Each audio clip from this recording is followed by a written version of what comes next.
Good morning. Today is Tuesday, March 29th, 2022, and the time is 8:50 a.m. The AB 3121 Task Force meeting is now called to order. Good morning. My name is Camila Moore, and I'm the chairperson of the task force. Before we begin, let's have the staff do a roll call for attendance and establish whether Parliament. Yes, good morning. I'll begin with the roll call. Chair Moore, Present. Vice Chair Brown, Member Bradford, Here. Member Grills, Present. Member Holder, Present. Member Jones Sawyer, Member Lewis, Present. excuse me, Member Tamaki, Here. Member Montgomery Stepp. Here. Madam Chair, there are 9 members on the task force. 5 members are required to establish a quorum. There are 7 members present. A quorum has been established.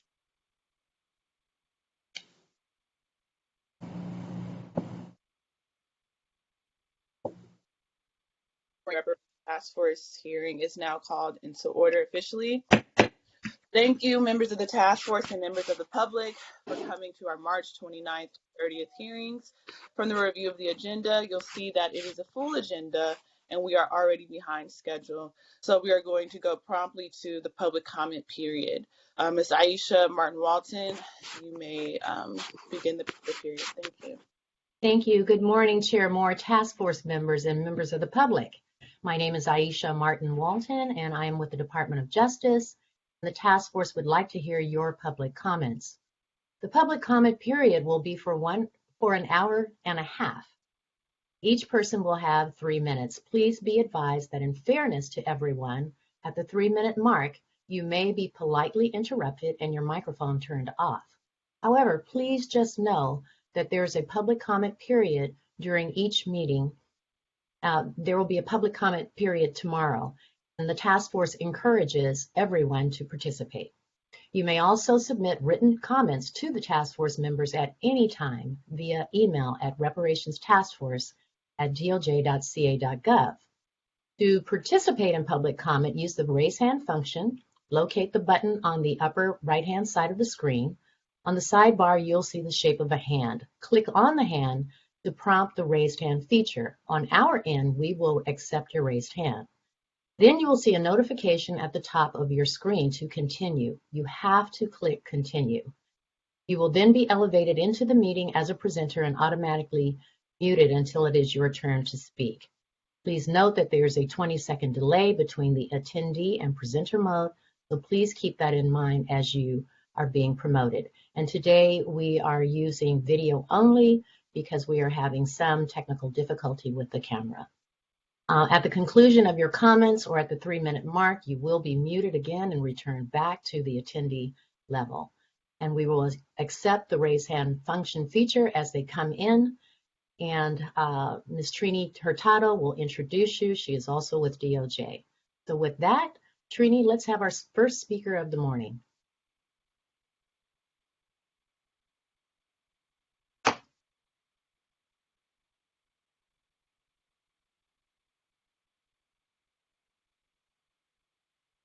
It's not allowing me the Blue Jeans. Who else is a moderator on here? Noelle, please, can you see if you can promote?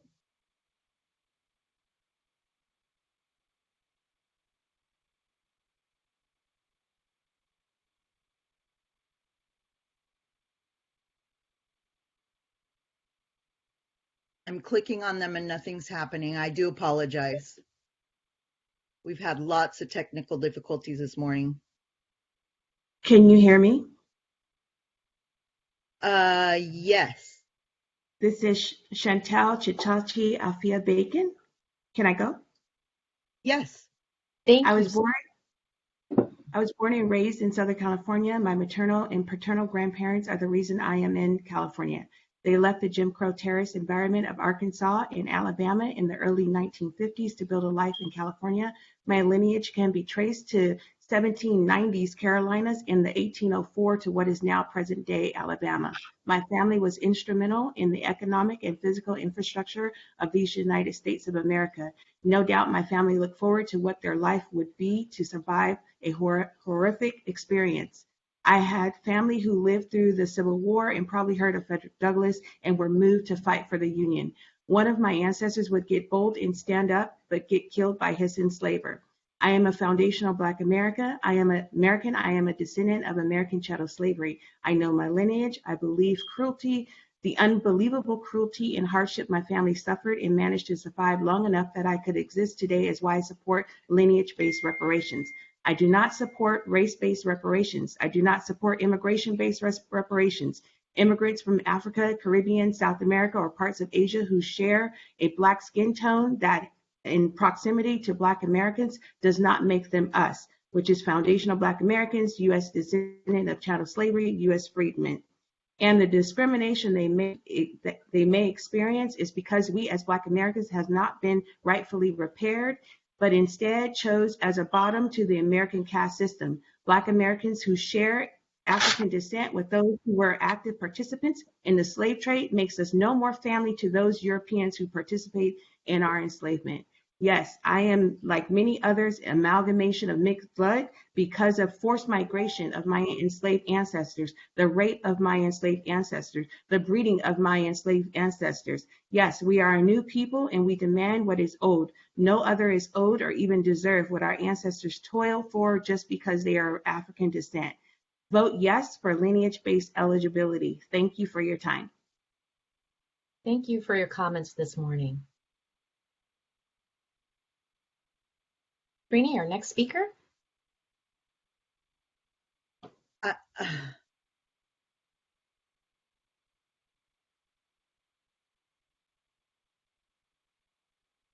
okay, Aisha, I can't see anyone. Can you see if you can see them on the presenter side? Noel tells me that 2 people were promoted and I cannot see them. Let's see. Let's go with Rashawn Phillip Stories. Good morning. Good morning. We're not using video today. No, we're having technical difficulties with the video. Okay, great. Well, good morning, task force members. Good morning, all. My name is Rashawn, and I'm a poet. I'm a writer. I love language, and I want justice in my lifetime. I'm 39 years old. My wife and I consider ourselves to be pure reparationists, which in our house means reparations is religion. Currently, we live in San Francisco. I grew up in the city where my father raised me as a single dad. Mom passed away. My father was a mailman for 34 years after serving in the United States Air Force. My wife, Katira, is originally from LA. However, today it is my honor and my privilege to share with you all a poem. This poem is dedicated to the American freedman, Dr. William Sandy Darity, A. Kirsten Mullen, and reparationists everywhere. Blood equity, birthright, and our reparations fight. Blood equity. We cannot choose our family, its relations, nor emancipate our blood-bound lineage of descent. This is us, American, descendant of slaves. The rattling chains a phantom limb like dead weight, drowned bones. We are. And sunk costs can't swim. Not like this. I can't swim. It's a miracle I can sing under these conditions. If a people falls like a tree in a forest and no one is around who will admit the truth, does it make a sound?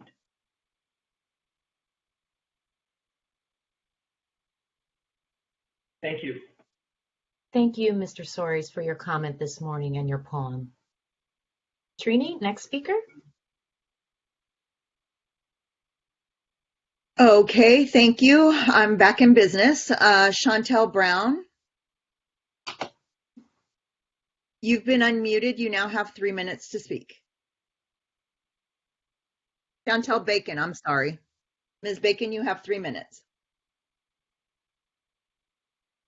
Also, people can use video if they want. Not everyone is going to be experiencing the same technical difficulties. So if the video works for people, they can use it if they want. Oh, okay, that's a good idea. Yeah. Have them check. Can you hear me? I went already, so. Okay, thank you. Yeah, Chantel Chichati, Althea Bacon, I went already. Okay, thank you so much. Uh-huh. Okay, the next speaker will be Rashawn Phillip. This is Angela Nirvana. Rashawn just went. Rashawn just went. Trini, you were signing. Rashawn just went. Thank I you. do apologize. I had to readjust my computer and I'm back on. So we will go with. Nirvana was this just. This is Angela Nirvana. I'd like to speak. Go ahead, Ms. Nirvana. Thank you. I've shared with you in the past that the 2016 Color of Wealth LA report shows the median value of African Blacks' liquidity was $60,000 compared to US Black $200.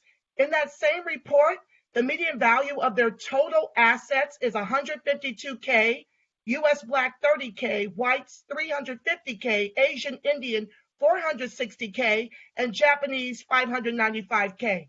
And it wasn't because we weren't educated. In this same report, US Blacks were 44% degreed with a median income of $53,500. African Black, 58.9% degreed, median income $115,000. And although Mexicans were 17.8% degreed, their median income was within $3,500 of US Black at $50K. Today, our median income in LA is $35K and the median home price is $834,400. This was 8 years ago, pre-pandemic. Just imagine how much more egregious the racial wealth gap is for freedmen whose ancestors built the wealth all of these groups eat from with their lives. The data is clear. Our never-ending Holocaust has been weaponized against us to enrich whites and immigrants with never-ending policies by our government at every branch, which your freedmen are the permanent bottom caste, which begs the question, how many more freedmen have to be legislated out of California before seeing a dime of whatever becomes of this study? Chemerinsky made it clear that it's time to untether Black immigrants from our reparative justice claim, because if you attempt to enrich them some more with our reparations, it will be race-based, not lineage. And how's that working for freedmen farmers who are at risk of being foreclosed on because whites and Latinos have filed a class action lawsuit on the grounds of reverse discrimination after $4 billion was set aside for their debt relief, which includes immigrants, our albatross. In effect, Narcan and Cobra, you are setting freedmen up to fail at ever receiving reparations at the state and federal level when you insist it be for all Blacks, when freedmen are the Black immigrants' reparations per the data. You're seeking a white wealth transfer, which keeps us tethered to the bottom as the anchor of this country's capitalism, knowing full well we weren't entitled to CARICOM nor any repair from African colonizers. Even greater than Chemerinsky's testimony is Secretary of State Dr. Shirley Weber's definitive intent on eligibility of the AB 3121 bill she authored. that it is specifically for freedmen, Black American descendants of U.S. chattel slavery, lest we end up with 50 cents. The fact that this is even still open for debate is yet another assault of exponential proportion on freedmen. In closing, esteemed task force, in the words of Spike Lee, freedmen need you to do the right thing. I'll land there. Thank you, Ms. Nirvana, for your comments this morning. Okay, Trini, our next speaker. Next speaker is Friday Jones.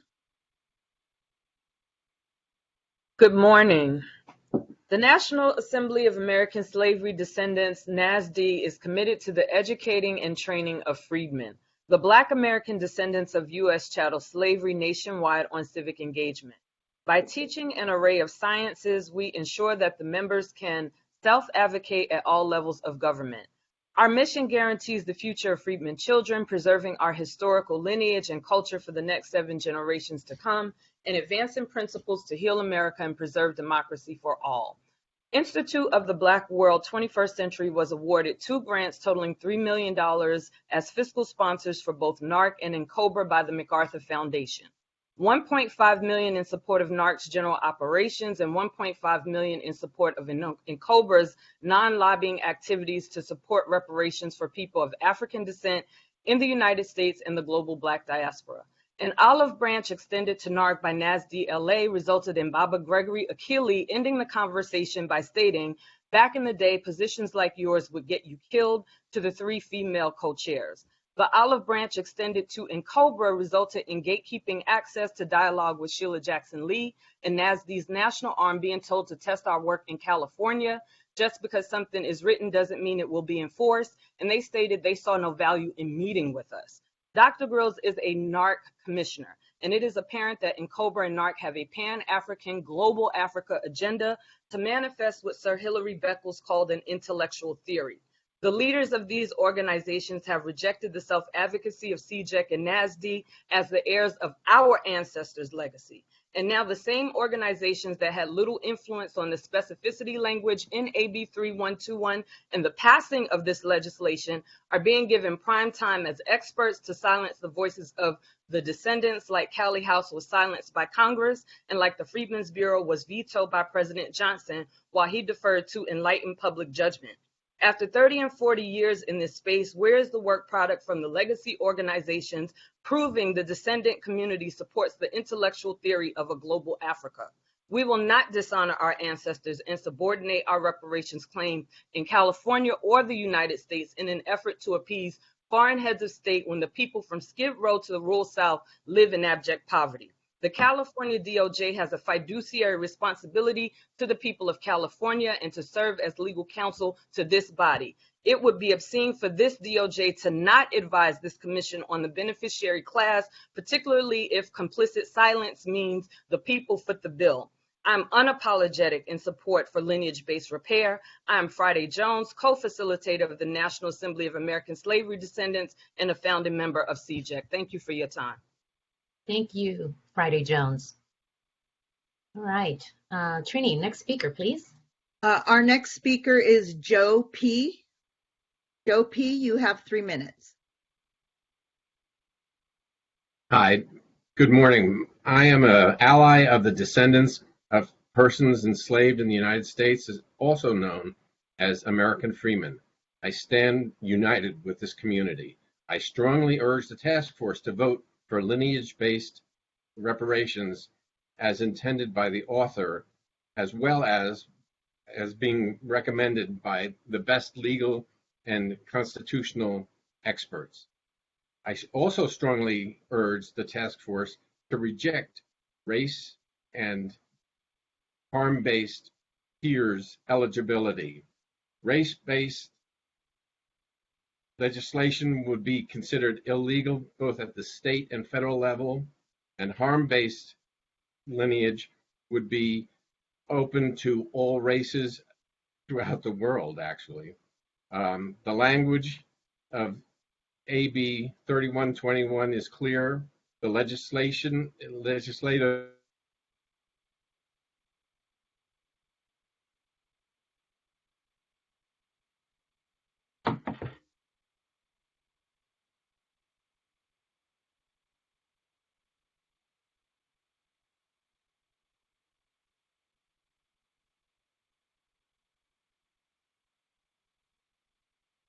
Mr. Joe P., are you there?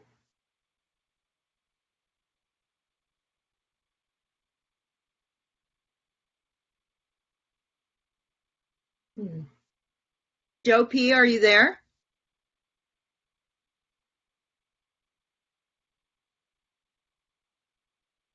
Oh.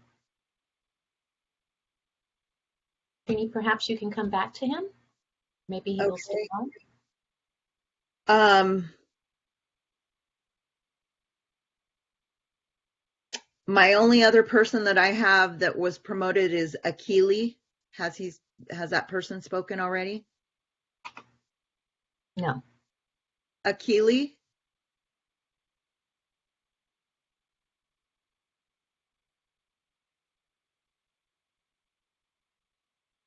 Can you hear us, Akili?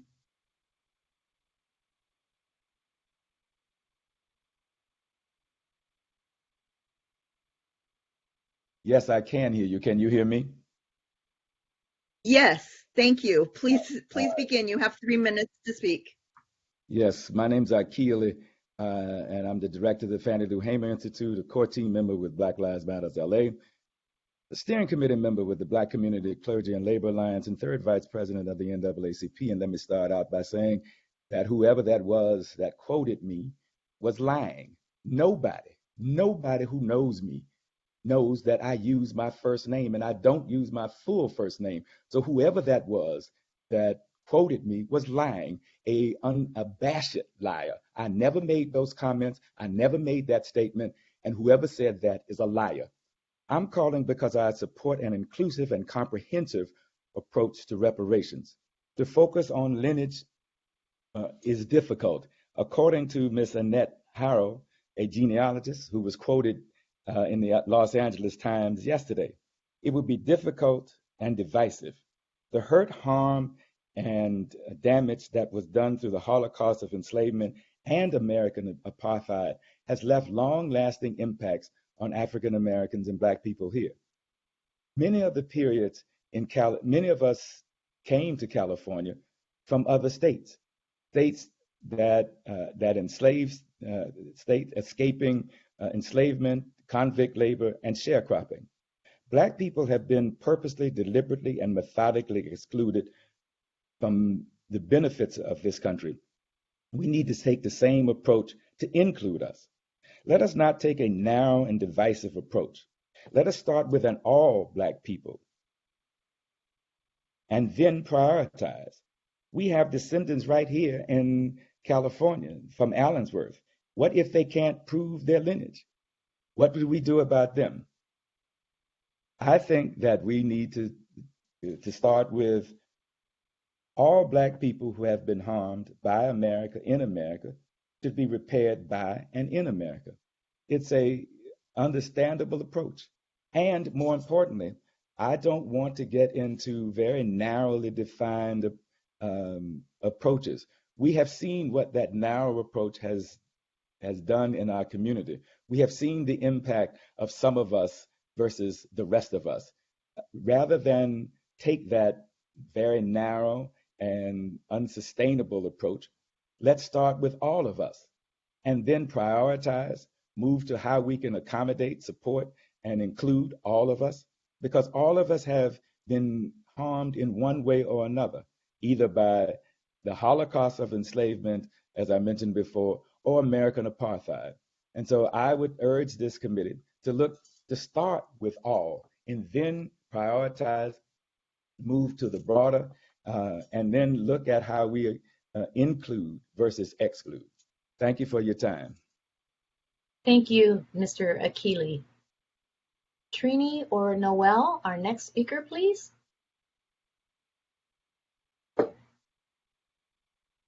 Tamisha Muhammad. Can you hear me? You've been unmuted. You now have 3 minutes. Okay. Good morning. My name is Tamisha Muhammad. I am a stay-at-home mother. Black Americans are an ethnic group, a unique amalgamation of white settlers, indigenous peoples, native tribes, and enslaved peoples brought to this land via the transatlantic slave trade. A people that were bred for massive people, a people that literally built the infrastructure and industry in this country, a people that were traded as currency, a people who innovated modern medicine, especially the field of gynecology, by sacrificing our bodies, a people that stood on the front lines on battlefields in this country to free themselves from chattel slavery, a people that adapted to new forms of tyranny over several decades after slavery ended. All of these things make the case for Black American reparations by including any other group whose family did not bear the cost and the totality of these experiences. It's theft, legacy, and inheritance. It will be met with imperative consequences. Please vote yes for lineage-only reparations. Thank you. Thank you, Ms. Mohammed, for your comments this morning. Trini, our next speaker, please. Our next speaker is April. April, you've been unmuted. You now have 3 minutes. Thank you. Can you hear me? Yes, ma'am. All right, thank you. So I'm April. My roots originate from North Carolina, South Carolina, Georgia, Virginia. I am not here representing an organization. I am here representing the people. My ancestors have fought in every single war. The matriarch of my families have a lineage of teachers and healers. My blood, my bone, my skin is in the soil of this land. We literally built it. Reparations, right, it is for repair harm to a specific group of people. So it's quite insulting, right, when Lisa Holder, who is a civil rights lawyer, right, comes and gives emotionalism and adds it. You know, my 2 children as well died at birth and CHOP, right, and they butchered me, and I had to receive cesareans for the duration of birth, all 6 of my children. That has nothing to do with reparations. It was insulting, and it was disgusting, and it's really unethical. I can't believe that it was done, but it's another example of people trying to shoehorn themselves into something that just is not even repair for them, right? It is literally for Black American descendants of chattel slavery, U.S. freedmen, foundational Black Americans. I'm lost as how someone so bright could be so confused as to race over lineage, right? We have Cheryl Grills, who is in mental health, right? How do you know what we have been through, right? And how are we confused on who should receive this repair, right? It is for repair for a specific group of people. I mean, are you kidding me? Y'all playing with that. And I'm going to relax just a little bit because I'm getting emotional, right? But for the people, right, it should be a lineage-based repair. No one else went through hundreds of years. No one else did. In fact, it was a plan. You planned, you packed up, and you flew here, right? No, it's crazy. It's insanity. And it's another way that Narcan and Cobra, who has for years, decades, have been doing this, have been causing problems, have been putting splinters into an already broken people with no solutions. They are literally working against this. They just make public statement about it. It's crazy that we are here. It is insulting to determine eligibility. Like, all of it is insulting, and you are participating. If you do not choose lineage-based repair, you are participating and continuing to silence the voices of my ancestors, that some are buried under the White House, right? Miss April, thank Yes. you so much for your comments. I apologize for having to interrupt you in the middle of your sentence today. Thank you so much. All right, Trini, our next speaker. Next speaker will be Juanita Watson. Juanita Watson, you've been unmuted. You now have 3 minutes. Good morning. Again, my name is Nita Watson, and I am a proud descendant of persons enslaved in the United States. My late mother, a direct descendant of African freedmen, was born in Malvern, Arkansas, which is about 60 miles north of Little Rock. My 83-year-old aunt, who is still living, tells us stories of their father, who was a builder, packing up an ice box he built, hitching it to his truck, filling it with food, yellow meat, watermelon, and beverages, and taking them down to the river to celebrate Juneteenth every year. She told me how her father was also a farmer and struggled to take care of his family and the racism they experienced as children growing up in the Deep South. Then she told me of the time they discovered documents at the Santa Monica Genealogy Library that revealed that our family landed in America on a slave ship. Today, I came forth to show solidarity and speak boldly as I stand unified with other descendants of American slavery and our allies. It is crucial that this task force cast their vote for lineage-based reparations for the Black American descendants of chattel slaves. The criteria for eligibility without misperception was made clear by its lead author, California Secretary of State, Dr. Shirley Weber. Dr. Weber shared how her family, too, is from Arkansas and were sharecroppers. AB 3121 is highly recommended and endorsed by some of our most respected legal, economic, and constitutional experts, and has overwhelming support by the public who have presented testimony at some point in these hearings over the past 10 months. With this, I strongly implore this task force to reject any race-based tiers of eligibility proposals. I strongly implore this task force to reject harm-based tiers eligibility proposals. As we all know, race-based legislation is unlawful as well as unconstitutional federally and in the state of California. Any harm-based, lineage-neutral legislation would unfairly open our reparations justice claim to anyone of any nationality. Please vote for lineage-based eligibility today and reject any race or harm-based tiers eligibility. The language in AB 3121 is straightforward, and its author's legislative resolve is sensible. The legal and economic expert advice is feasible. The public commentary is logical. Please vote for lineage and not tiers. Thank you. Thank you, Ms. Watson, for your comments this morning. Trini, our next speaker.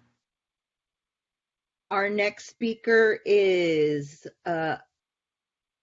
Akinyele Umoja.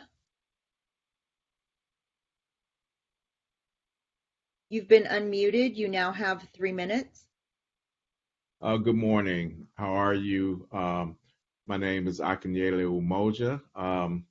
I am a professor of Africana Studies at Georgia State University in Atlanta, Georgia. But I'm also born in California, raised in California, graduate of Compton High School as well as Cal State LA. And, you know, my mother still resides and owns property in Compton, California. So I'm honored to be able to speak to you this morning. I am a descendant of Africans who were enslaved in Virginia, Louisiana, Georgia.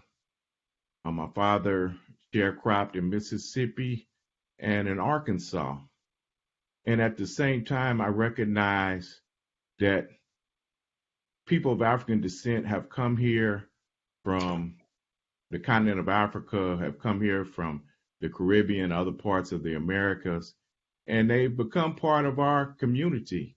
And so if we talk about institutional racism, which is a vestige of slavery, they face the same discrimination and oppression that we do, that my, descendants like me do. And so when the police stops us in South Central LA, they don't ask if, who my ancestors were. They kind of look at us and determine that. People live in the same residences and go to the same schools that we do. We marry each other. We form community. And so I think the committee and the task force needs to take a more sophisticated approach than some of the ones I'm hearing here. It takes that into account in terms of who our community is today and what type of harm have folks from those communities or those different lineages experience as becoming a part of our community here in the United States. And so I just want the committee to take note of that. It's much more sophisticated than people that I'm hearing right now. I understand their anger, and because I've been a victim myself. And again, as far as I know, except for the European, the slave owner blood that exists in me, and in the indigenous blood, all my other ancestors were people who were enslaved here in this jurisdiction, I should say. So I just want the committee to take note of that, and good, be blessed in your endeavors. This is important work, historic work, and I salute you. Thank you. Thank you, Mr. Umoja, for your comments this morning. Thank you. Our next speaker is Pilar Penn. You've been unmuted. You now have 3 minutes. Thank you so much. Can you hear me? Yes. Good morning. My name is Pilar Jan Penn. I'm an attorney and educator, and I serve as a writer and researcher for the National Reparations Institute in Atlanta, where we advocate for complete reparations for our people. At the time I began studying our history in the Americas, I believed that I knew the scope, breadth, and depth of the various systems derived to oppress Black people. Now I understand that then I knew very little except what I had been led to believe. If we don't step back and allow ourselves time to delve deep into the hidden history of this country and the Americas of which we are a part, we miss an opportunity to put Humpty Dumpty back together again. What I mean is, a review of history reveals that who we are remains a mystery to many of us. Our identity is clouded over by centuries of name changes, migrations within the Americas, some by choice, some by chance, some by the pressure of circumstances. The problem with creating a lineage qualification to participate in any form of reparations is that historical evidence proves the harms have been visited upon all of our people who either were here or were brought here by force and amalgamated into one group. Free Blacks suffered, sometimes more than the enslaved, and after the end of the institution of slavery, if you were non-white, whether the label was Black, Negro, colored, mulatto, or Indian, your existence was insufferable under the thumb of oppression. To suggest that one can be made eligible to receive reparations according to proof of lineage of enslavement is to ignore all the repercussions of living in a society that hated your very existence. I agree in part with Dr. Evelyn McDowell that a place to begin is to draw a line at voluntary immigration that began around 1870 to eliminate rather than include those who had no part of the system as they were not present in the U.S. during that period of time. It would be impossible almost for anyone after that time to claim they have family relations to anyone in the U.S. unless they existed prior to 1865. While a race-neutral approach may be what's expected in court, it is impossible to ignore the purging of people and their ties to the land and the severing of tribal and family relations along with the traditions that held them together as being race-based. You must not ignore the fact that not all the enslaved were Africans. Some were kidnapped whites and the indigenous populations before them who were run off their land and given labels like Negro, mulatto, colored, Black, and finally the misnomer African American. Together with the intentional erasure or hiding of archaeological evidence of spiritual and linguistic ties, traditional ways of life on the land, in a word, the annihilation of all that made humans human, should give us all pause as we attempt to deconstruct an act that has continued for 530 years. Focusing on only who can claim, by benefit of documentation, to be included in a group that, by its very nature, must include all who were victimized to first create and build this country and then maintain the system of oppression, feeds right into the hands of those who wish to derail our efforts. The burden of proving who we are is upon our shoulders.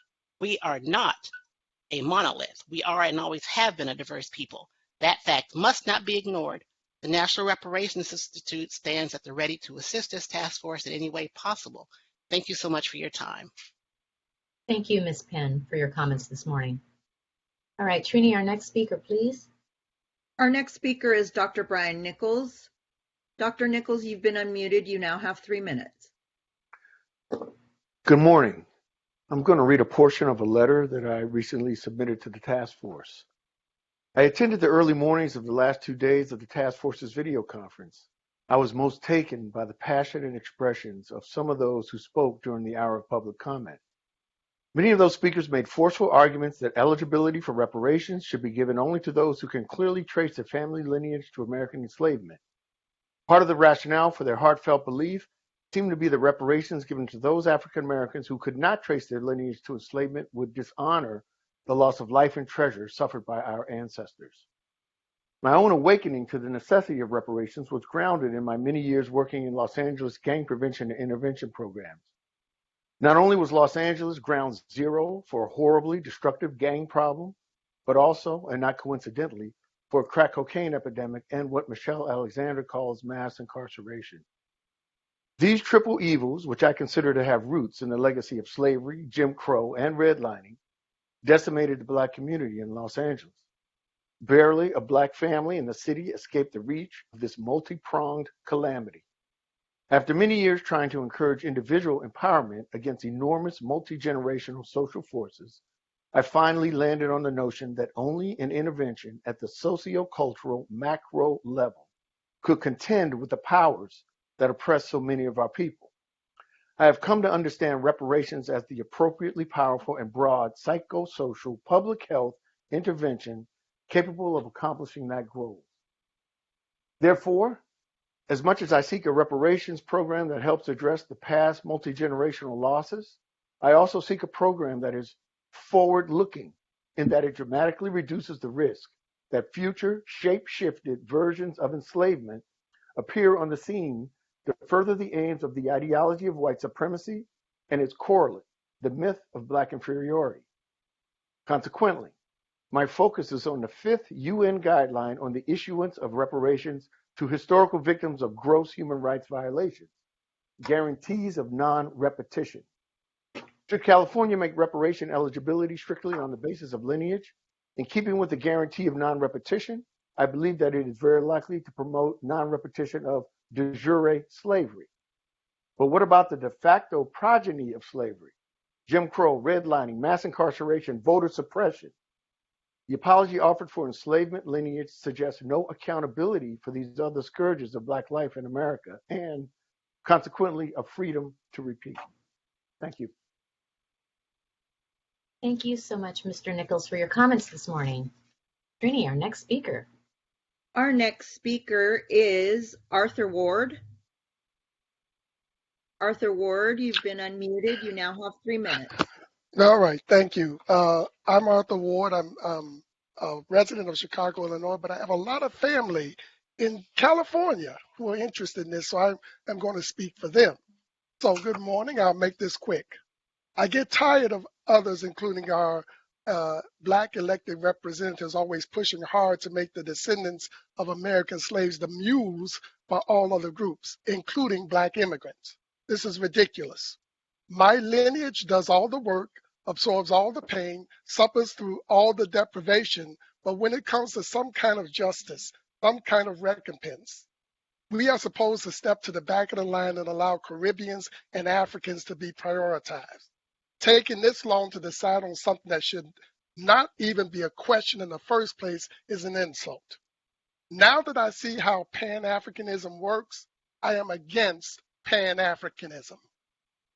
If a correction is for the descendants of American slaves, why does it always have to be inclusive?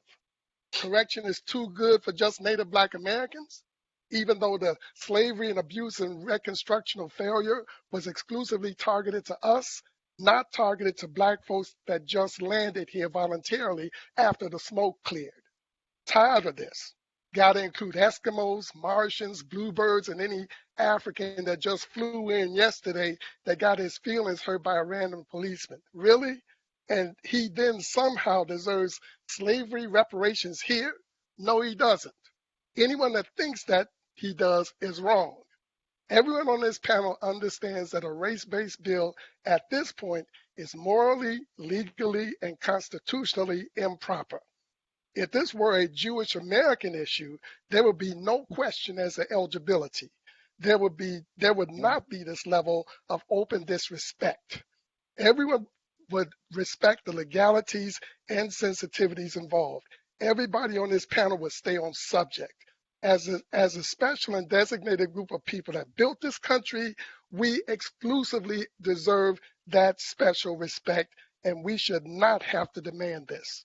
This time, I hope that this panel will stay on subject, do the proper thing, and vote in favor of lineage-based reparations. And Narcan and Cobra, the people are not having your over-scholarized nonsense. Thank you. I'm landing here, and you have a good day. Thank you, Mr. Ward, for your comments today. Trini? The next speaker is Barbara Oakes. Barbara Oakes, you've been unmuted. You now have 3 minutes. Hi, good morning. Can you all hear me? Yes, ma'am. California oftentimes is the benchmark for national change. It is pertinent to get this right. America's greatest sin, a stain on American history. Those are the phrases used to describe the atrocity of American chattel slavery. Reparations is the chance to right a specific and unique injustice. As such, descendants of those enslaved are the only ones with the rightful claim to stand in place of their ancestors. Anything else would be insulting. Insulting to the history of this flawed nation, insulting to the humanity of those whose forced labor built this nation. 400 years, 4 centuries of sweat, blood, turmoil, and torture. They did not seek the land of milk and honey. No, they created the land of milk and honey. This task force must not allow tethers to shoehorn their way into this most historic claim. Lineage-based reparations is the only way to begin repaying the generation after generation after generation of institutionalized theft. Proper redress must not allow those who voluntarily set foot on this land to scream, "Me too," over the backs of a kidnapped and enslaved people. Righting the wrong of America's greatest shame can only be done through the descendants of those painfully wronged. Thank you. Thank you, Ms. Oakes. Trini, do we have Our another? next speaker is James Matthews. Mr. Matthews, you've been unmuted. You now have 3 minutes.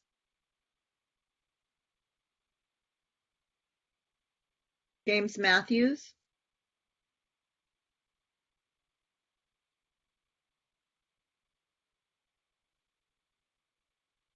Okay, we'll come back to Mr. Matthews. The next speaker will be Ray Winbush. Mr. Winbush, you've been unmuted. You now have 3 minutes. Good morning. Can you hear me? Yes, sir. My name is Dr. Ray Winbush. I am director of the Institute for Urban Research at Morgan State University in Baltimore, Maryland. It is not surprising that the issue of eligibility has emerged in the California Task Force on Reparations, since certain groups have been aggressive in ringing the phones, flooding the emails, and pounding the doors of commissioners about the non-eligibility of African people in the diaspora. These groups are backed by conservative, right-wing, anti-immigration groups that are opposed to any immigrant receiving any reparations for the transatlantic slave trade. Just yesterday, I testified before the Boston City Council, and this poisonous and uninformed philosophy was offered as a justification for excluding non-American Africans born in the Caribbean and South America. The global reparations struggle has always been international. with various Africans cooperating from different countries. I have been a part of these meetings on reparations in Scotland, Barbados, England, and South Africa. And what all these groups have in common is the goal of obtaining reparations for the descendants of those enslaved during the transatlantic slave trade. The answer to the question, should reparations be only for descendants of people enslaved in the United States, or should reparations be extended to any Black person in the state, should be the latter group. All Black people in California should receive reparations, since they were judged by the color of their skin rather than what passport or nationality they had. The women that were sterilized by this state because they were Black, the land that was taken illegally by the state because the owners were Black, were never asked what country they were from. Indeed, 95% of those Africans in the Western Hemisphere, from Brazil to Brooklyn and from Curacao to California, have enslaved people in their family's history. I urge the task force to not only grant reparations to all Black people living in the state of California, but to do an investigation of those groups opposing this and the financial backers of them. Thank you. Thank you, Mr. Winbush. Trini, our next speaker. Our next speaker is TAC. You've been unmuted. You now have 3 minutes.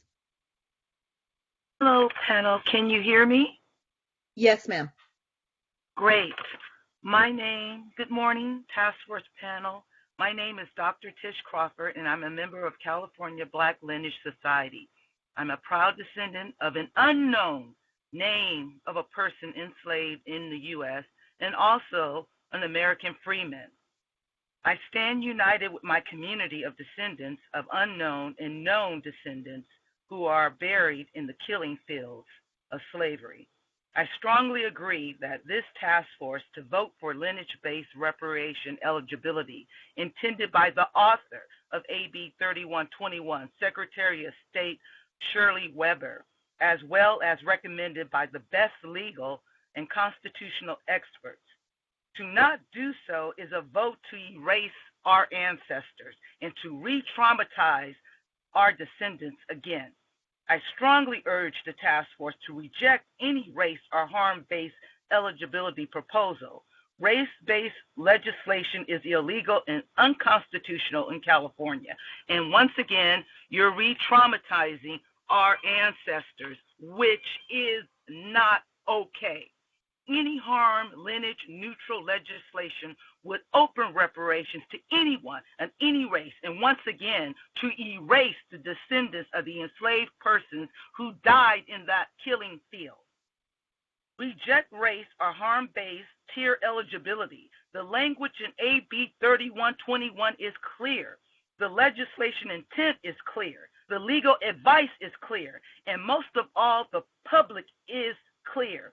Vote for lineage, no tiers. We will not be erased, and stop the re-traumatization of our descendants. And I'm going to reach out to someone on that task force who knows and feels what it's like to be named and unknown. And they are buried in Evergreen Cemetery. Evergreen Cemetery is where my ancestors are buried, and some of them have no names and dates of birth. And it's also a place where Japanese Americans are buried also too. And they were buried there because guess what? They could not be buried in any other type of cemeteries. I am California born.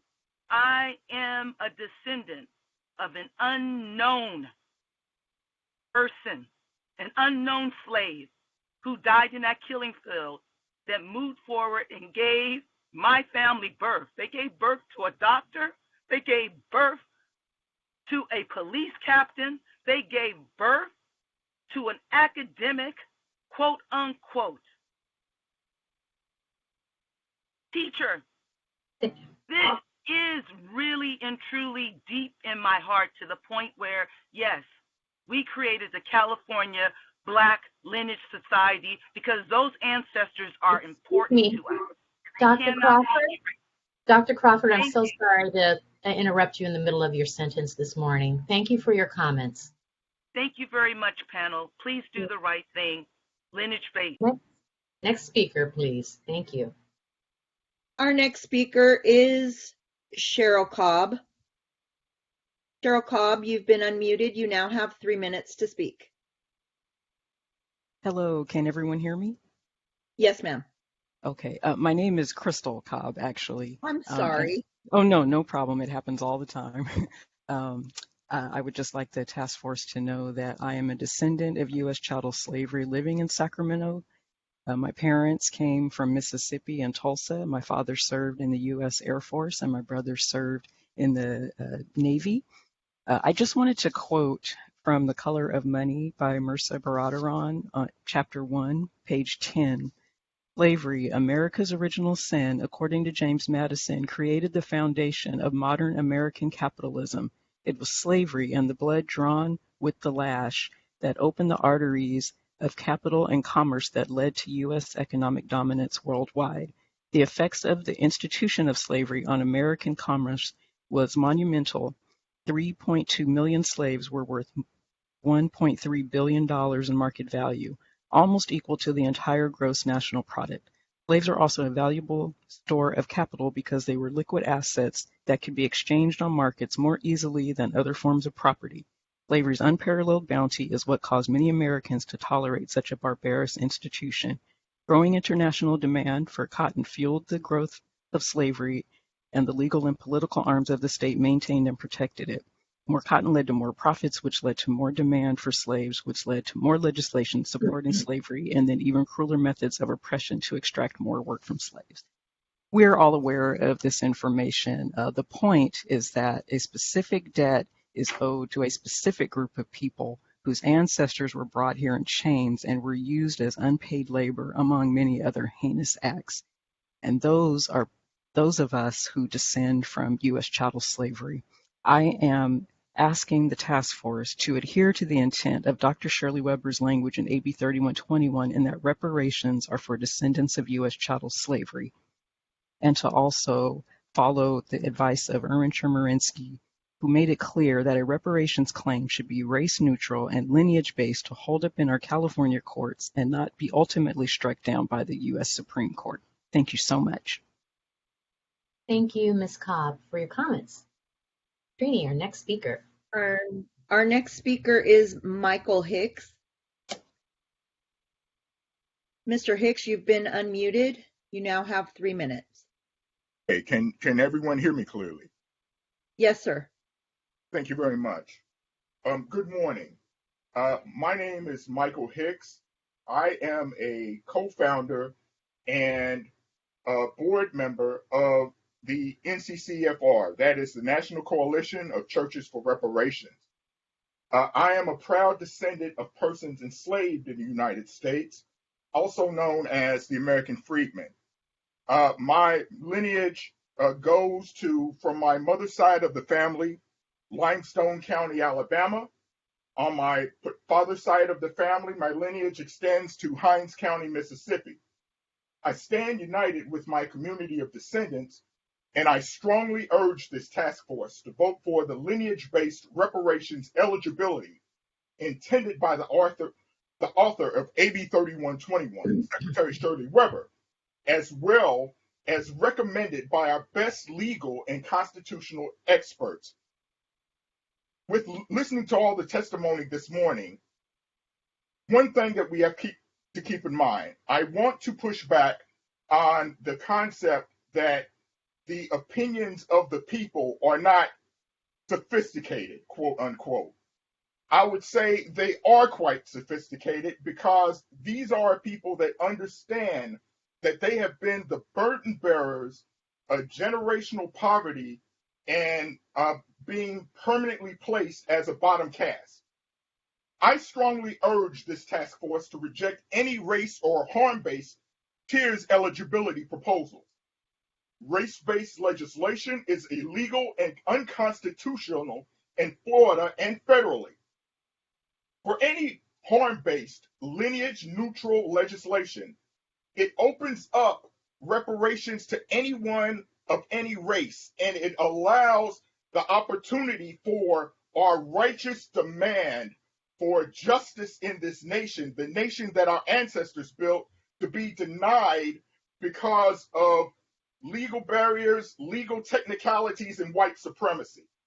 The language in AB 3121 is clear. The legislative intent is clear. The legal advice is clear. And the public has been clear for nearly a year. Vote for lineage. No tears. Today. Thank you.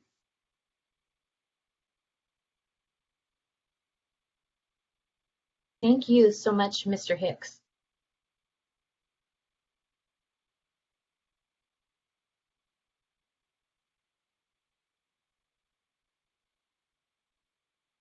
Aisha, Yes. we'll be going ahead with Jessica Needs. Okay. Task force members, the next commenter has requested a special American Sign Language interpreter. So in order for the commenter and the interpreter to see one another, we will have to temporarily mute your videos, if that's okay. But we'll turn them right back on. Okay. Trini, we are ready for Miss Needs and her interpreter. Okay, I am unmuting Jessica Needs. Can the panel see me, the interpreter?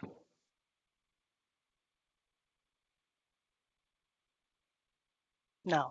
Okay. No, we cannot. Trini, will you be temporarily Yes, muted? I'm muting the task force members. Okay, thank you. Give us just a moment.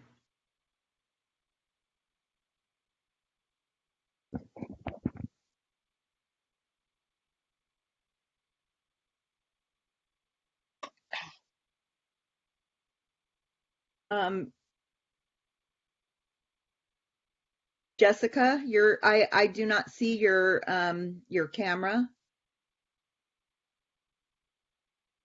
I'm not able to see Jessica's camera either, or my own.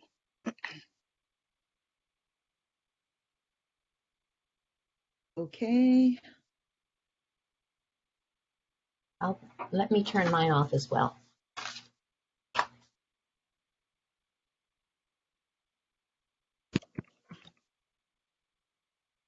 Trini, go ahead and put the interpreter on the camera.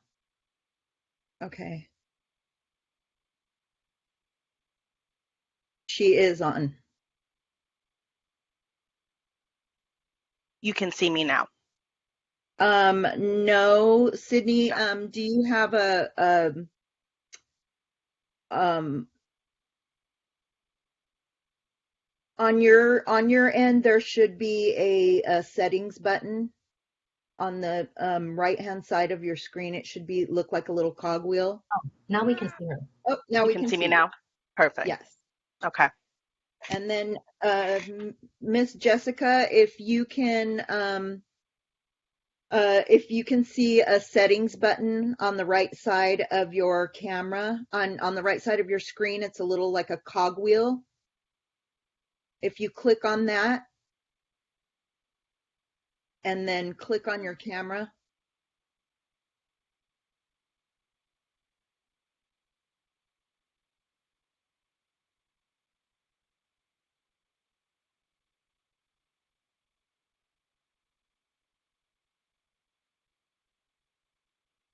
Can you ask her if she's using a Mac computer or a PC?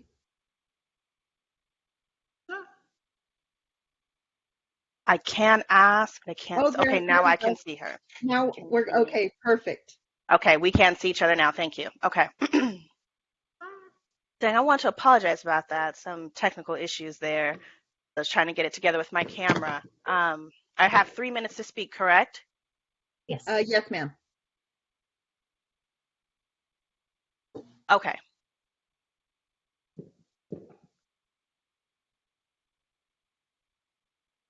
So I'm a deaf third generation family, and I'm from Colorado, and I was born in Wisconsin. My parents are from the Civil War era, and they fought through that era. Dad told me stories about my family for several generations back that were just so hard to believe. And I did some research on my own, starting around in the 2000s. And kind of after that point, I kind of got lost until recently. I signed up with Ancestry, the Ancestry DNA program, to do a little more research on my lineage. And that supports all of the stories that my father was telling me about slavery, etc., in those eras. And the Commerce was supposed to help arrest the Golden State Killers in California. So I did some research about that and how, and my studies found that my family at that time were connected with this. And all these details I was just finding out with my research just supported everything that my dad was telling me. So I just want to quickly show you here on my phone. It says on Ancestry, here's what it is, where you can check your ethnicity, Ancestry DNA. And this is the map that it showed me here, and the percentage breakdowns of the various regions. And then it says communities here: early Virginia African Americans and Carolinas, Maryland, Virginia. So those are where they trace back to, is what she's trying to show.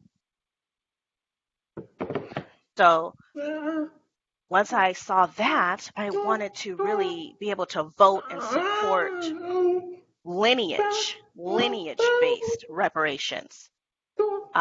So I support that take of things. So it shouldn't be dependent on race, but more your family. And slavery,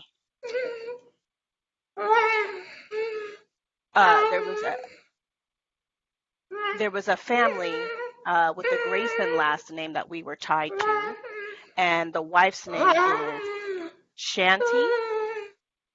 And I feel that at that time, that family promised our family to be a part of their inheritance, but that was not received. And when we through over the years we were oppressed, and we were subject to racism and systemic racism throughout the years, and our children have experienced these same downfalls as well. We have to have hope, and also we want to know that we have the DNA to prove it. We've got Jewish, Asian, Indian, all in my lineage as well, and also African Americans have that same way to trace back their lineage and see what they can do. But we were all here as Americans now, but it should be who is building a family to become rich. And those reparations would hopefully provide next steps for future generations. Thank you for having me speak. Thank you so much. Thank you. Thank you so much, Ms. Needs, and thank you, Ms. Sidney, for your powerful comments this morning. Thank you and have a great day. Same to you. Bye-bye. Okay, our next speaker is going to be Quanta. Quanta, you've been unmuted. You now have 3 minutes to speak. And task force members, you may turn your cameras back on. Thank you. I just had a feeling in my gut. After that, I knew my spirit told me it was me. I was next. So I'm going to speak. I'm going to speak clearly and boldly. Lineage based only. I think that everyone is confused. Well, not everyone. A lot of people are confused between reparations, which is a debt owed, and a Black agenda. I think what Mrs. Grills and Holder and a few others are thinking more about is a Black agenda. We're with that. My lineage is so great that we're saying, yes, we need our debt owed. We need to be repaired. But also, too, we understand the diaspora that's here, and we want to have a Black agenda. But everybody's so hateful towards us that they're saying, no, we want the Black agenda, but we want what's owed to you as well. That's divisive. Man, that's divisive. Or divisive, however you want to say it. The disdain for freedmen is sick. You got to watch the way you lay. You laying wrong. I'm at the headboard laying. Then when I look down, you at the footboard watching me. I got to watch the way you lay, and the way you laying is raw. I'm from Kansas City, Missouri. My lineage is here. I support you going with the CARICOM. I support that. We back you.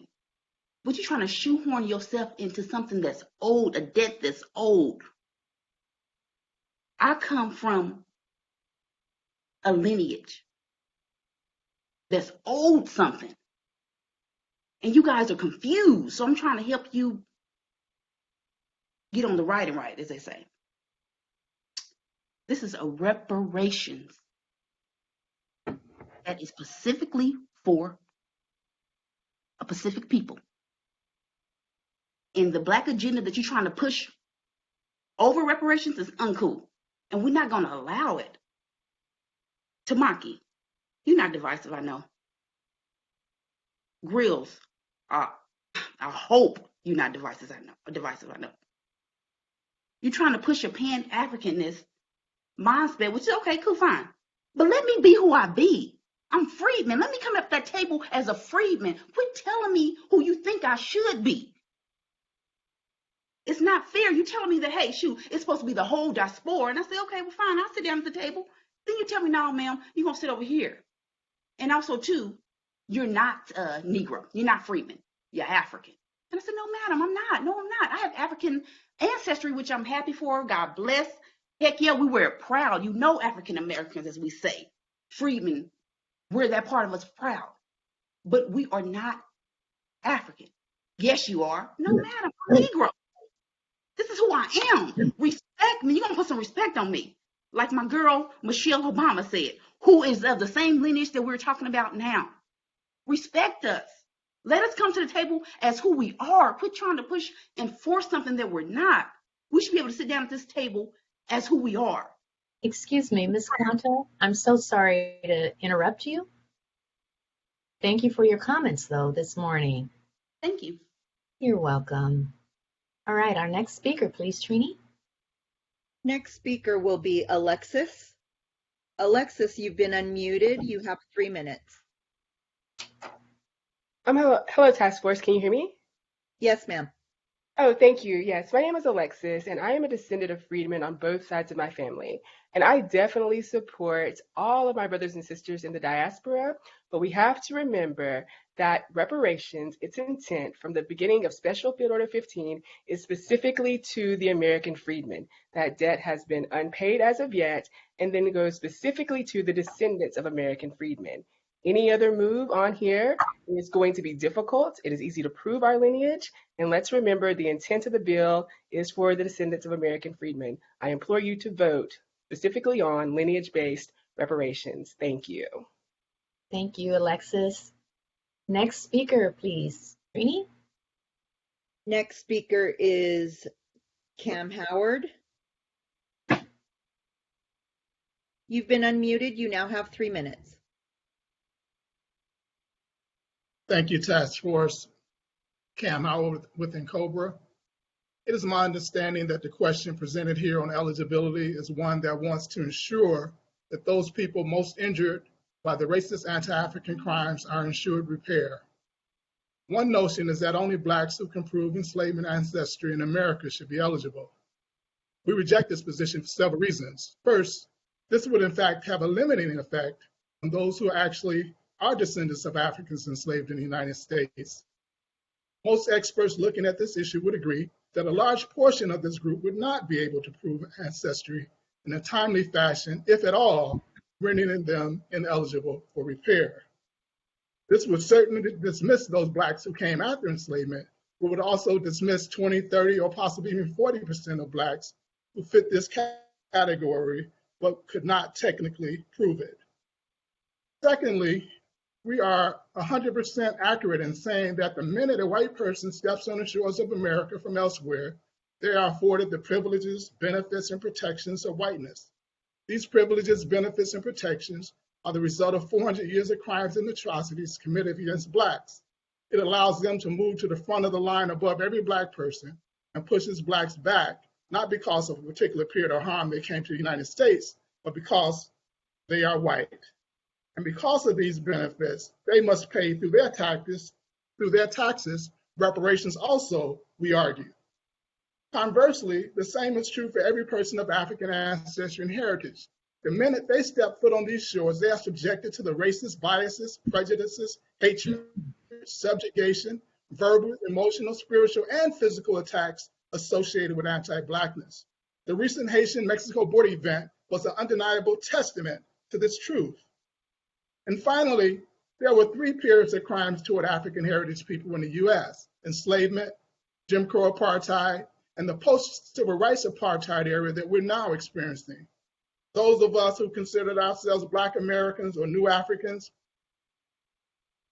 are really the various ethnic groups who were either brought to America or came to America in one of these 3 periods and coalesced ourselves into a unique ethnic group in America based on the oppression and resistance to that oppression, utilizing our unique African cultural traditions in this new space. We all experience anti-African harms. Thus, the eligibility, prioritization, and specialization should be on the remedy end once proposals are developed and not on the demand end.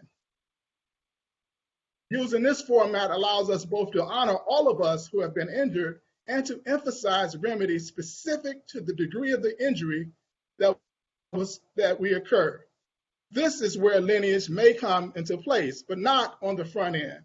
This is why NCOBRA says all Blacks harmed in America by America should be repaired by America in America. Thank you. Thank you so much, Mr. Howard. All right, our next speaker, Trini. Next speaker is Prince Ramses. You have been unmuted. You now have 3 minutes. Hello, can you hear me? Yes, sir. Okay, so I just wanted to say this is Eric Christian Ramses from the Freedmen Party. I'm a proud Freedmen Party member and a Freedman. I was born in San Diego, California, raised in Los Angeles. I live in San Francisco. I just want to say my dad was in the Marines and the Navy as well. I believe in lineage-based eligibility. If anybody is familiar with the 9/11 Victim Compensation Fund, the reparations given to the victims of 9/11, there was no race needed to define the victims of 9/11. It was a lineage-based reparations, just as all forms of reparations are lineage-based. Don Tamaki, for example, as a Japanese citizen, knows that not all Japanese people in the world or in America received reparations, for example. Kenneth Feinberg was the lead person on the 9/11 Victim Compensation Fund. That's going till 2090, to give you an idea, and it's all lineage-based. A few other things I'll say. For Lisa Holder, for the child that you lost, I feel for you, and you have a civil and criminal trial that you can take up, but that is not reparations for Freedmen. For the guy who mentioned the cop situation, you have a civil or criminal trial that you can take up, but that is not reparations. For Haitian Americans, they can take up their reparations with France. Jamaica as well can take up theirs with UK. I know Javon Lewis. I also went to Stanford as well. Jamaica was had their reparations or have their reparations situations with the UK. And I would not immigrate to those countries, whether it be Haiti or Jamaica, and go there and claim their reparations from the UK, from Jamaica, or from France, from Haiti. I would still be talking about where the harm was made from, which was the US. And then a few other things I'll say. Anyone who immigrates here, as Sandy Darity and Kristen Mullen said, they not only enjoy the benefits of the American dream and land of opportunity that our freedmen ancestors built for free, they also inherit the debts and obligations and values of this country. And that's the last thing I'll say. I'll end there. Thank you for having me. Thank you, Mr. Ramses. All right. Our Next one. next speaker is Kevin. Kevin, you've been unmuted. You now have 3 minutes.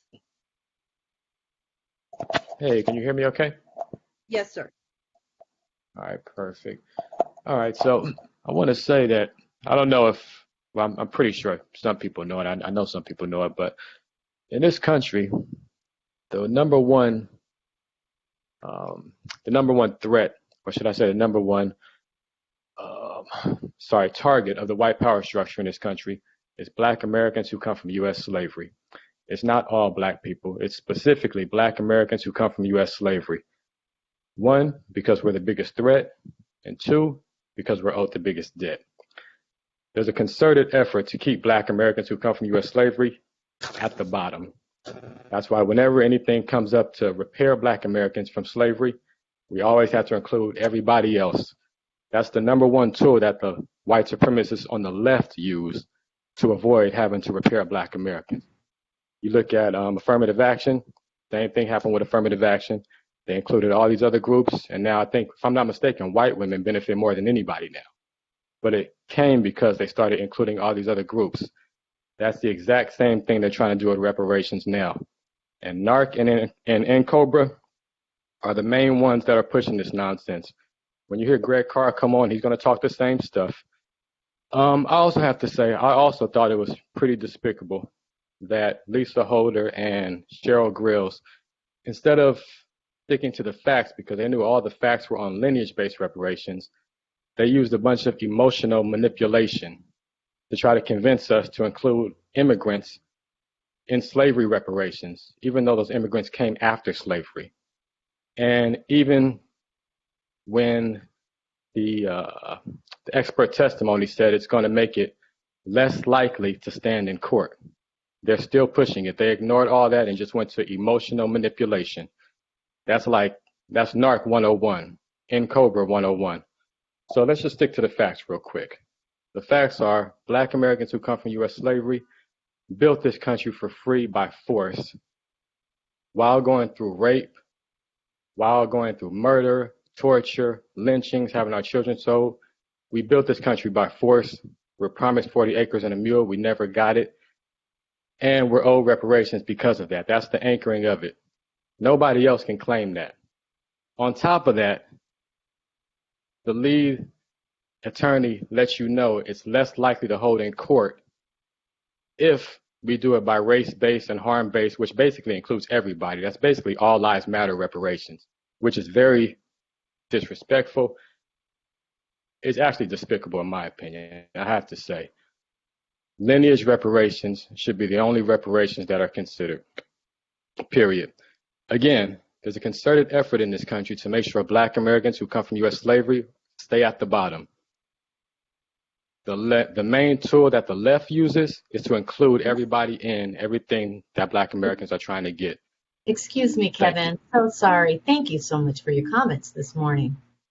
All right, our next speaker, Trini. Our next speaker is Adoja Ortiz Ayatoro. You've been unmuted. You now have 3 minutes. Thank you very much. Am I being heard? Yes, ma'am. Okay, thank you.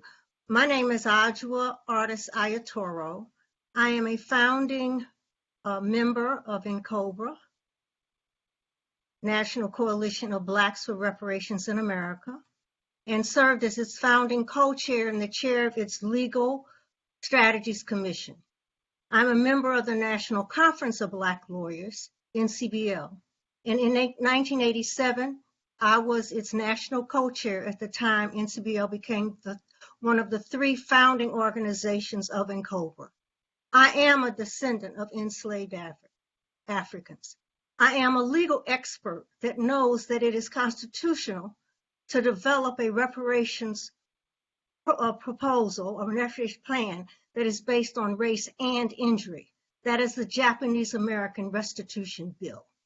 I am pained by the separatist and chauvinistic views of those who seek to defocus reparations from full repair and push a narrow view that will not repair but only provide money for the small group of those who can prove descendancy from enslaved Africans. I urge you to embrace a definition of eligibility for reparations that accurately reflects those of African descent that slavery and its legacy injured and continue to injure.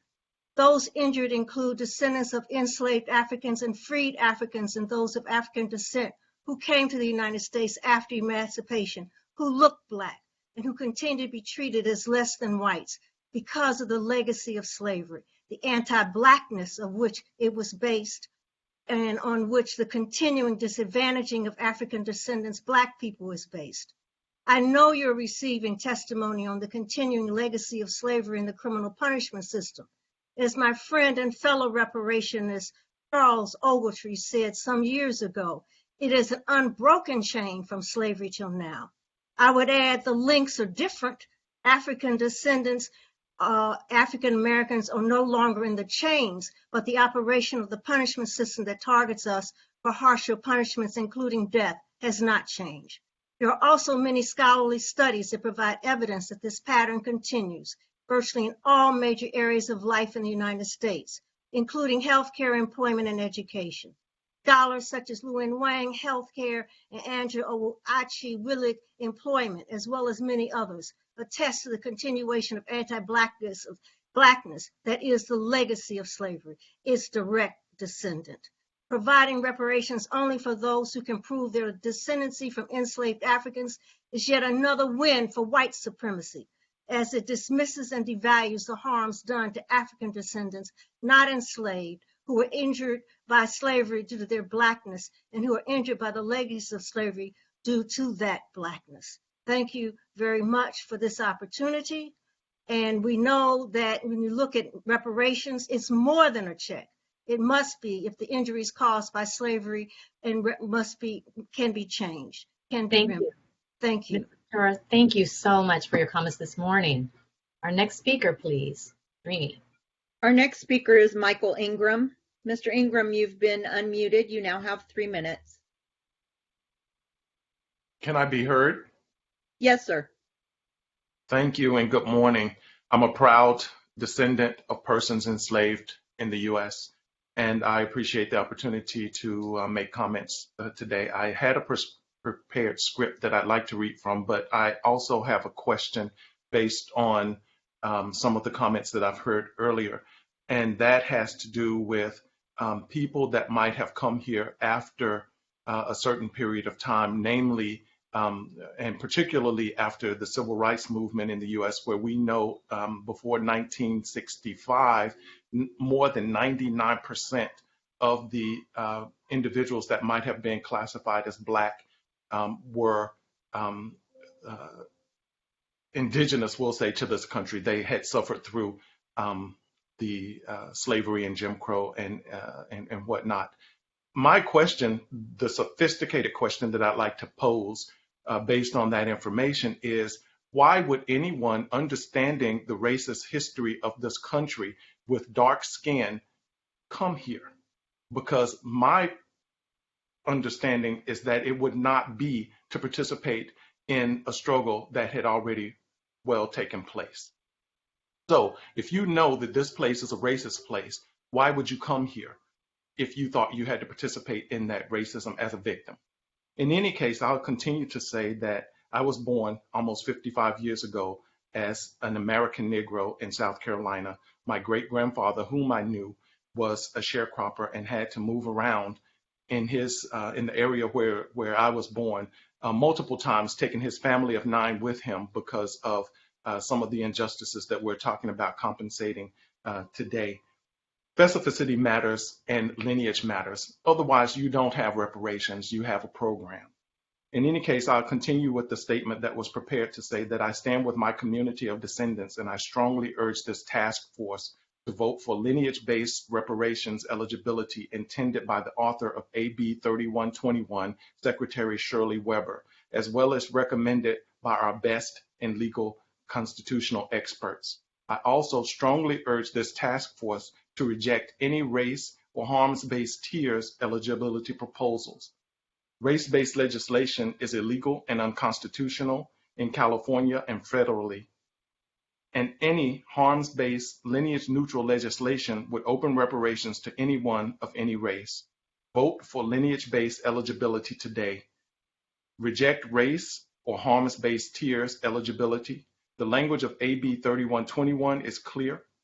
The legislative intent is clear. The legal advice is clear. And the public has been clear for almost a year. Vote for lineage, no tiers today, and thank you very much. Thank you, Mr. Ingram, for commenting this morning. Our next speaker is Karen Singleton. Ms. Singleton, you've been unmuted. You now have 3 minutes to speak. Thank you. Good morning, panel.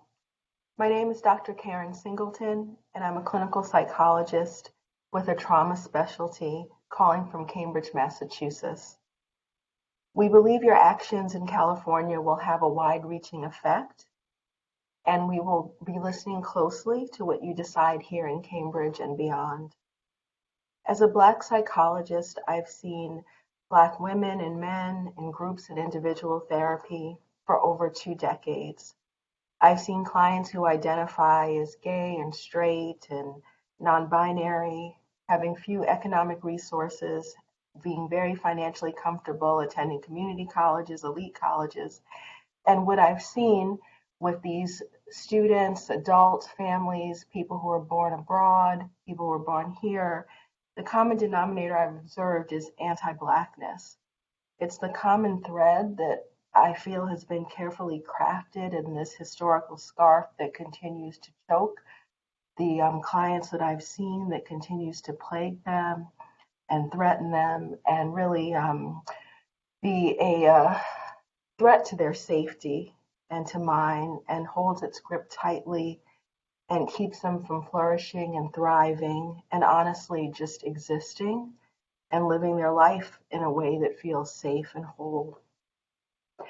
And as a therapist who's committed to my clients and their safety, I bear witness over and over again to their experiences of seeking health care and mental health care outside of my office and being misdiagnosed and underdiagnosed and overdiagnosed, and assumptions that are made about them after people just looking at them in a glance, a quick glance that's often casual and hostile and dismissive and many things, but overly laden with assumptions about them just based on the way that they present. And in the midst of this mental health crisis that we all know about, that's coupled with anti-Blackness and this continued legacy of slavery and racism, that glance can have dire consequences. And these experiences, in my opinion, can lead to them and their families to understandably distance themselves from mental health care, which can often have dire consequences as well, and negative mental health consequences that I've seen all too close when I'm comforting families that have dealt with loss. And so as someone in the healing profession who intimately understands this from a personal experience, from an academic experiences, from professional experiences, I really implore you to ensure that this harm doesn't continue and that it doesn't reoccur. So thank you for hearing me out today. Thank you, Dr. Singleton. Chair Moore, we'd like to check in with you. It's 10:25, and we have technically time for 2 more speakers, but I believe there are a couple more. Trini, what do we have? I have 4 speakers promoted, and I haven't promoted any more in the interest of time. There more? The 4 speakers. Thank you. The next speaker will be Robert Kalin. Mr. Kalin, you've been unmuted. You now have 3 minutes. Hello, can you hear? Yes, sir. All right. So I want to thank Camilla Moore, Monica Montgomery Stepp, Jovan Scott Lewis, and Amos Brown for voting in line with the people and Assemblywoman Weber's original intent of the bill.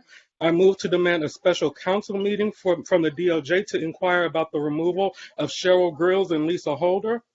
Since they can't uphold the original intent, they should be replaced with UCLA trained attorney Antonio Moore and another member who better represents the original intent.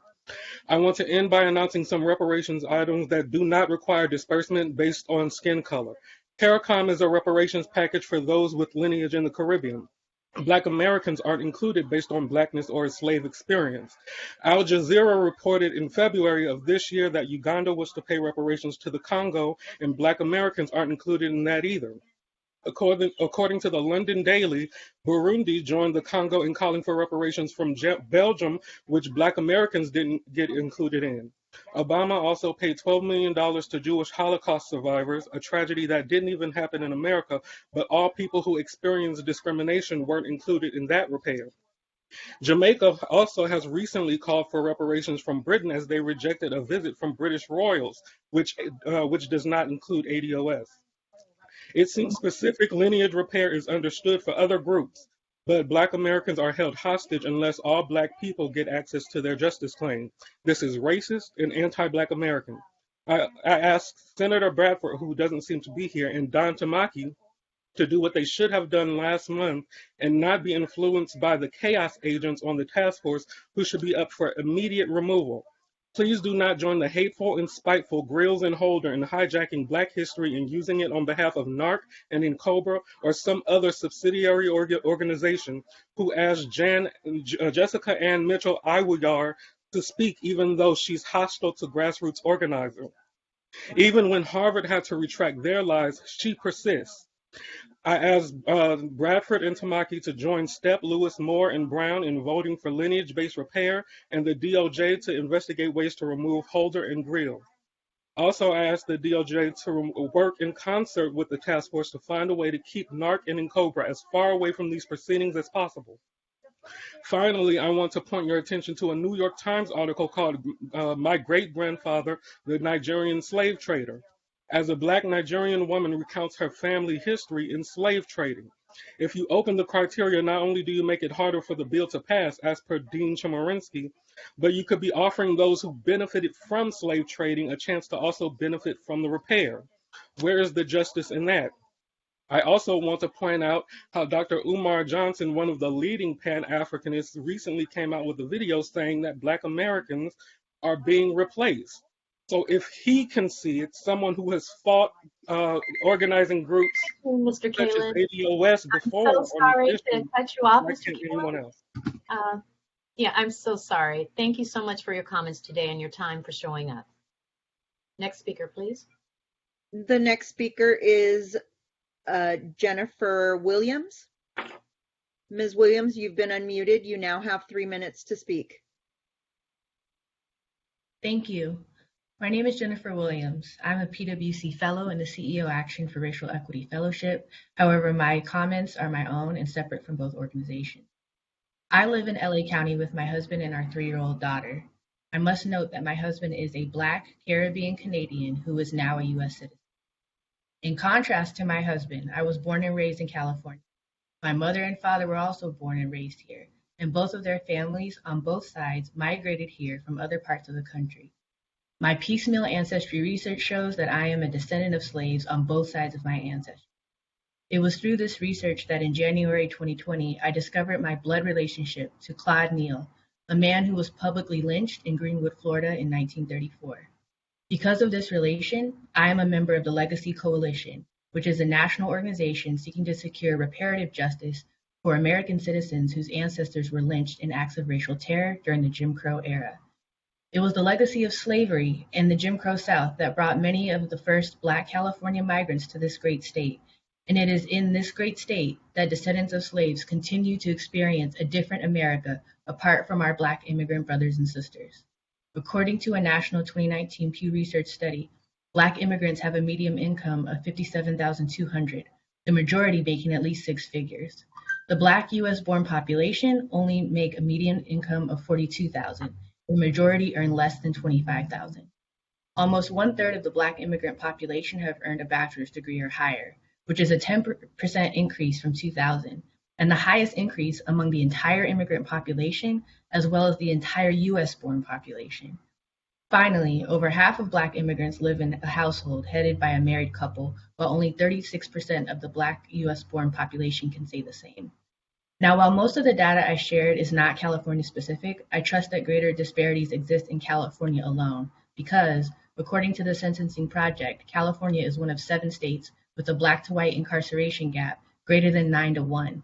But because the majority of Black immigrants arrived in the US after the year 2000, most Black immigrants in California have been spared the trauma of mass incarceration and its impact. All of this data reveals a drastic difference in American experiences between descendants of slaves and Black immigrants, the cause being the difference of experiences between voluntarily immigrating here for economic opportunity and being kidnapped and brought here solely for the economic opportunity of others. It's not divisive, not exclusion.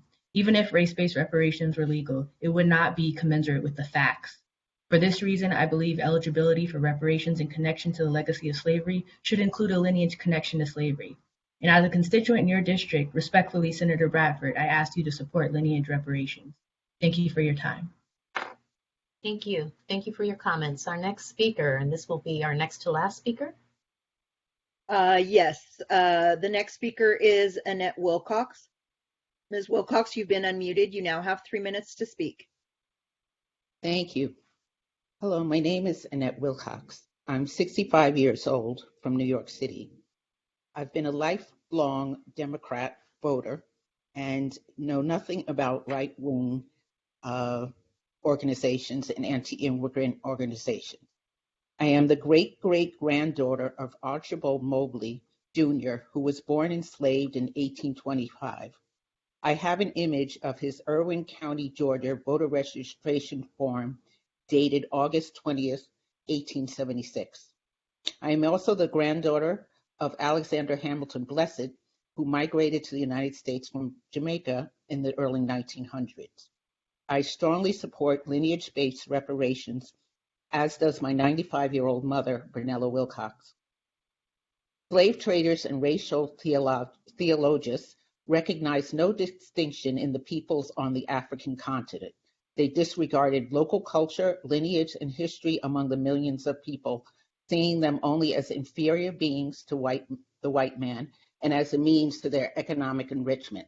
Let's not make the same mistake as the advocates of race-based reparations do, and strip away the humanity of freedmen by making their history and culture a prop for every one quote-unquote African person in the world.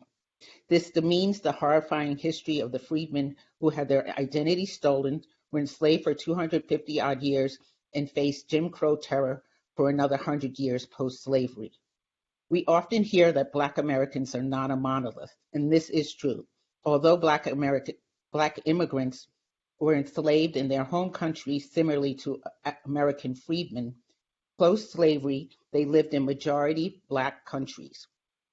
Even though its racist system was well documented, Black immigrants still made the choice and had the resources to locate to the United States.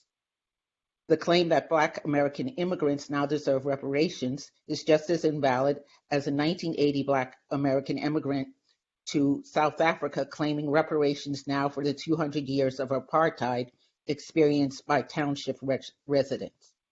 Just as reparations to Native Americans has gone to specific tribes, and Japanese internment reparations did not include all Asian people in the United States, we must respect the individual humanity of people. There has not been a law, program, or set aside specifically to address the unique experience of freedmen since the Emancipation Proclamation in 1865. We have waited 157 years for our 40 acres and a mule. Please right this wrong and vote today for lineage-based eligibility as intended by the author of AB 3121, Dr. Shirley Weber. Thank you. Thank you, Ms. Wilcox. And our last speaker of the day, Trini. Our last speaker of the day is Marjorie Melvin. Ms. Melvin, you've been unmuted. You now have 3 minutes to speak. Good morning, task force. Can you hear me? Yes, ma'am. Thank you. As stated, my name is Marjorie Melvin. I was born and raised in the state of California. I'm presently living in the state of California. I am a descendant of U.S. chattel slavery, both sides. Mom is from Louisiana, dad is from Texas, came to the state in 1960s. Parents experienced redlining, unable to buy property in the nicer areas due to redlining. We're told that despite working at Boeing and Rockwell, that they would have to live in South Los Angeles, which is where I was born and raised and lived. While there as a child, I witnessed things that no child should have to witness. Under the policies of former LA Police Chief Daryl Gates, I witnessed battering rams being run through properties in South Los Angeles. I saw children addicted to crack as a result of crack cocaine brought into communities.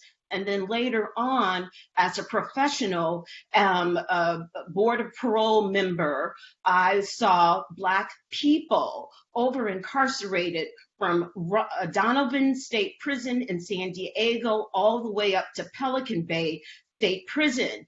And mostly non-Black people were able to benefit from the Black American bodies lingering in state prisons. I saw this on a regular basis as a member of the parole board. As an administrative judge with the Department of Social Services, I saw Black children lingering in foster care. The only way to remedy what has been assault against Black Americans is through lineage-based reparations. Shirley Weber, who expressed her intent, which was to create policies and proposals that address the history of discrimination against Black Americans and to address the racial wealth gap, said that lineage-based reparations was her intent. I'm speaking primarily to Joan Sawyer and Bradford. Your colleague used her political will and her social capital to push for reparations-based policies that would target and address our needs as Black Americans. I am asking you to support lineage-based reparations. Do what your colleague wanted. Follow her intent. You all have the power to do that. And I would close by saying, just thank you for letting me speak. Do the right thing. Thank you. Thank you, Ms. Melvin. Thank you all of the speakers today. We've reached the allotted time for public comment. If you were not able to provide public comment, we invite you to join tomorrow morning. There will be another public comment session, and you can attend future meetings or submit written comments or testimony via email at reparationstaskforce@goj.ca.gov. And again, we apologize for the technical difficulty that we had this morning starting the hearing. Chair Moore, I'd like to turn it back over to you. Thank you, and thank you, Trini.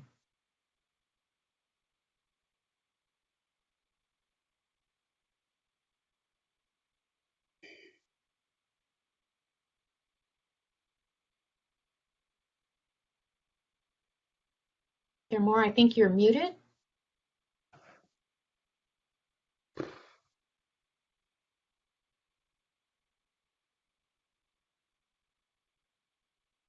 We just lost her, Aisha. Okay, perhaps she's probably logging off and logging back on. Everyone, we will be with you momentarily to continue the hearing. Thank you.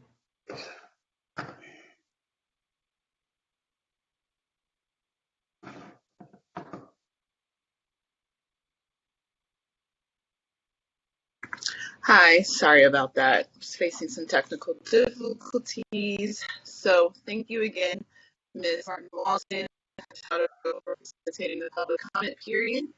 So we will now move to the next item on the agenda, which is approval of the February hearing minutes. So the minutes from the February task force meeting were sent to task force members with the materials, and we've had a chance to review them. Are there any questions, comments, or corrections regarding the minutes?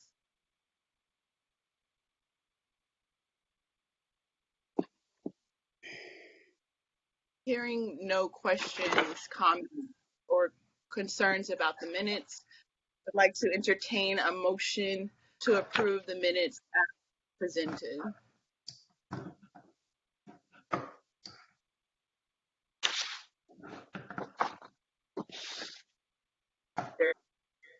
Because I can't see everyone on the screen. This is Cheryl Grills. I move that we approve the February 23rd and 24th meeting minutes. Thank you. It has been properly moved. Thank you. It has been properly moved and seconded that the February task force hearing minutes are approved as presented. Is there any discussion on the matter? Hearing no discussion, I'll turn to Parliamentarian Johnson so that a roll call vote can be established on the motion. Parliamentarian Johnson. Yes, thank you, Madam Chair. Before I move, could you please tell me who seconded the motion? I did. Thank you. Birthday. I will now call the roll to establish the vote for the acceptance of the minutes as presented. Chair Moore. Chair Moore.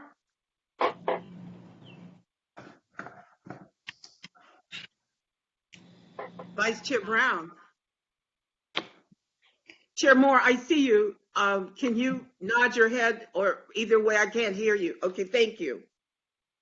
Vice Chair Brown? Member Bradford?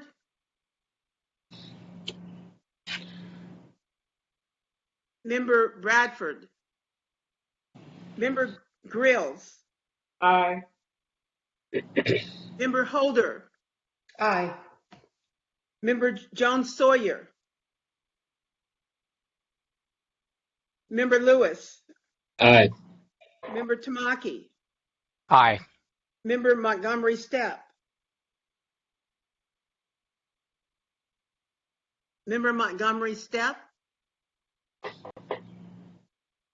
Madam Chair, there were 5 members voting.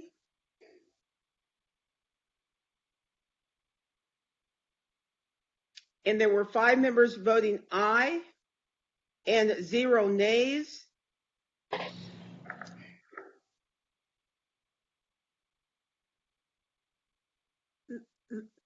Madam Chair, okay.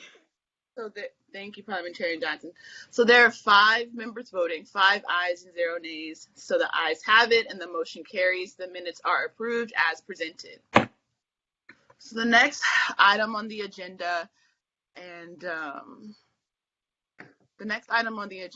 is Community Engagement Plan update from Member Grills.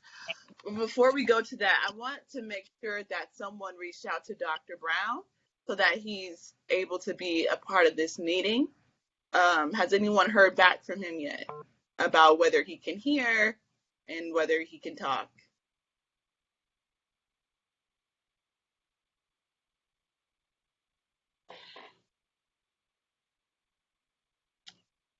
Chair Moore, we've tried to promote him. He's actually on the attendee side. We've tried to promote him, but he hasn't accepted the, he hasn't clicked the continue button to promote over. So someone may need to assist him with a presenter link.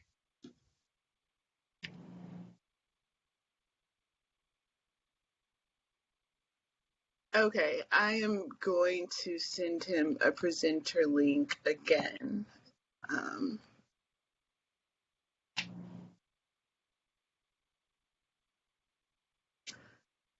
Can I just say, give me one moment, please?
Hello?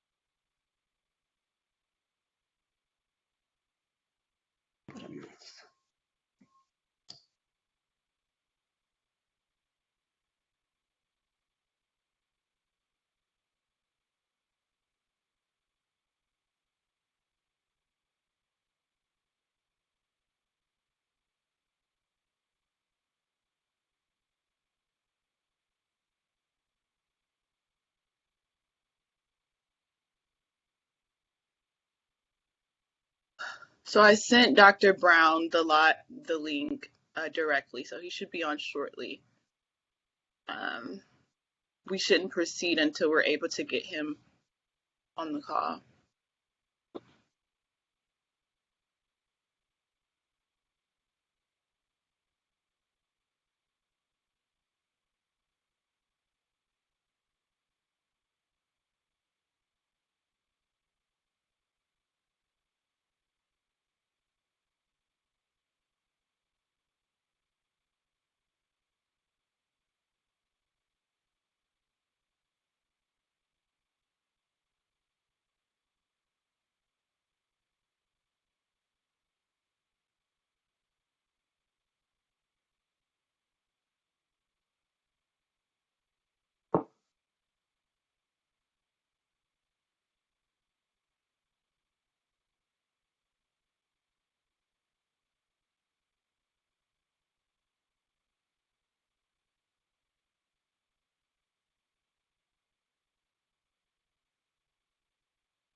Moment, I'm gonna try to call him again.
I was just saying, I apologize.